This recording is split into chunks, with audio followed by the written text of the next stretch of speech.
క్రైస్తవ్యమా? ఏది నీ స్వాతంత్ర్యం?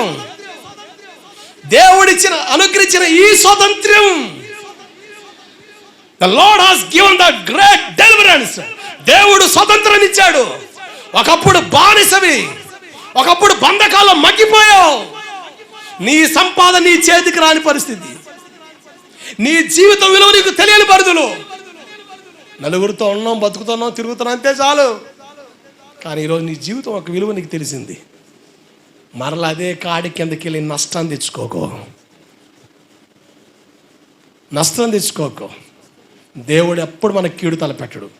మనం తీసుకునే నిర్ణయాలే మన కీడులో నడిపిస్తాయి. ఆయన నష్టం తలపెడితే నువ్వు నేను బతకడానికి అవకాశాలు లేవు, ఛాన్సులు లేవు. కానీ మనం తీసుకునే నిర్ణయాలే మనల్ని నరకాన్ని నడిపిస్తున్నాయి. ఆకాను ఆశపడి షీనారు వస్త్రం కొంచెమే అంతగా కొద్దిగా దాచిపెట్టాడు. కానీ కుటుంబం అంతటి మరణం వెళ్ళింది. మనం తీసుకునే చిన్న నిర్ణయాలే మన జీవితాన్ని పాడు చేస్తాయి, మన భక్తిని పాడు చేస్తాయి, మన వ్యక్తిత్వాన్ని పాడు చేస్తాయి, ఆత్మ సంబంధమైన పరిపక్వత లేకుండా చేస్తాయి. నష్టపోయేది ఎవరో తెలుసా? దేవుడు కాదు, నువ్వే. నష్టం దేవుడు జరగదు, నువ్వే. నిన్ను కన్న తండ్రి కనుక, నిన్ను కాపాడుతున్నవాడు కనుక నీ కోసం ఏడుస్తున్నాడంతే. నీ పిల్లలను సక్కన లేకపోతే నువ్వు బాధపడవా? తాగుతా కూతురు చేతికి వచ్చింది, ఒక 5 చేతులు పెట్టాలి, పిల్లల చేతికి వచ్చారు, అయినప్పుడు కూడా తాగుతా లోకంలో ఇచ్చలుడి తిరుగుతుంటే నీ మనసులో బాధ ఉండదా? మరి దేవుడు కూడా బాధపడ్డా? దేవుడు కూడా బాధపడతలేదు అనుకుంటున్నావా? నా కర్మ ఎలా తగలడింది, ఎప్పుడు మారుతానేమో, నా దరిద్రం అన్నట్టుగా బతికేస్తున్నావా? మారాలన్న ఆలోచనతో బతకాలని, నిలవాలన్న ఆలోచన కలగట్లేదా? నష్టపోతాం. నిజమైన స్వాతంత్రం క్రీస్తు మనకి ఇచ్చాడు. ఆ బంధకాల్లోనికి, ఆ కాడి కిందకి వెళ్ళిపోవద్దు దయచేసి. ఒక తండ్రికి బ్రతిమలాడి చెబుతున్నాను. నేను వచ్చిన కొత్తలో సువార్త ఉన్నప్పుడు నువ్వు ఎలా పాపను వదులుకోగలిగావు? ఎలా పరుగున దేవుని దగ్గర రాగలిగావు? ఎలా సంతోషంగా దేవుని స్తుతించగలిగావు? మరి ఈరోజు ఉందా మా అనుభవం?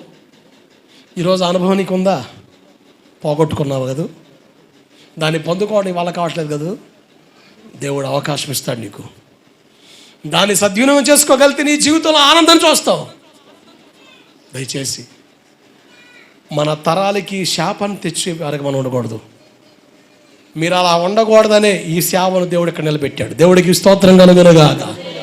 ఈ సేవను తృణప్రాయంలో తుంచేయాలని సాతాను గడిని ప్రయోగాలు చేసినా దీన్ని నిలబెట్టుకుంటూ మిమ్మల్ని నిలబెడతా.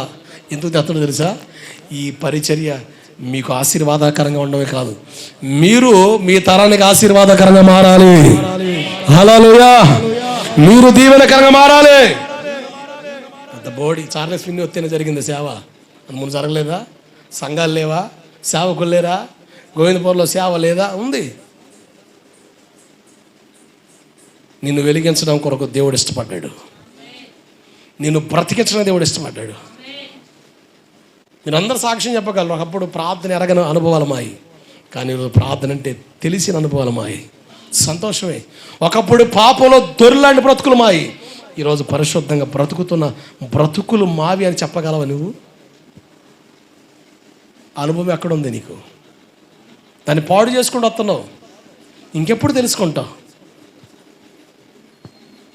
నాకు భలే ఆశ్చర్యం అండి. తండ్రి తాగుపోతాడు, కుటుంబ బాధ్యతను విశ్రమించి తిరిగాడు. మరి వీడు కూడా ఎలా తాగుతున్నా నాకు అర్థం కావట్లేదు. మన పిల్లలు చూస్తే నాకు భలే ఆశ్చర్యం అండి. అసలు తండ్రి అట్ట ఉండే కదా కుటుంబాన్ని పాడు చేసుకున్నాడు, తాత అట్టుండే కదా కుటుంబాన్ని పాడు చేసుకున్నాడు, నేను ఎందుకు అట్ట ఉండాలి అన్న గమనం ఎందుకు రావట్లేదు?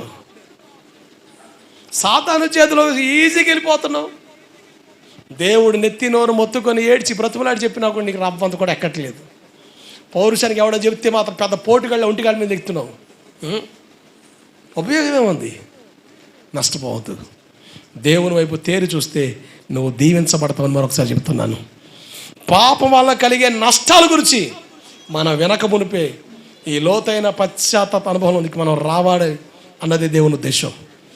పాపం వల్ల కలిగే నష్టాలు, దానివల్ల కలిగే తీరని లోట్లు ఏంటో బైబిల్లో ఉన్నాయి. వాటిని గురించి ప్రస్తావన ఎదురు తీసుకురాక మునుపు ఈరోజు మనం లోతైన పశ్చాత్తాపానికి రావడానికి ఇష్టపడగలిగితే మరొక వారానికి వచ్చే పడగల దేవుడు మన జీవితాల్ని వెలుగుతో నింపునుగాక.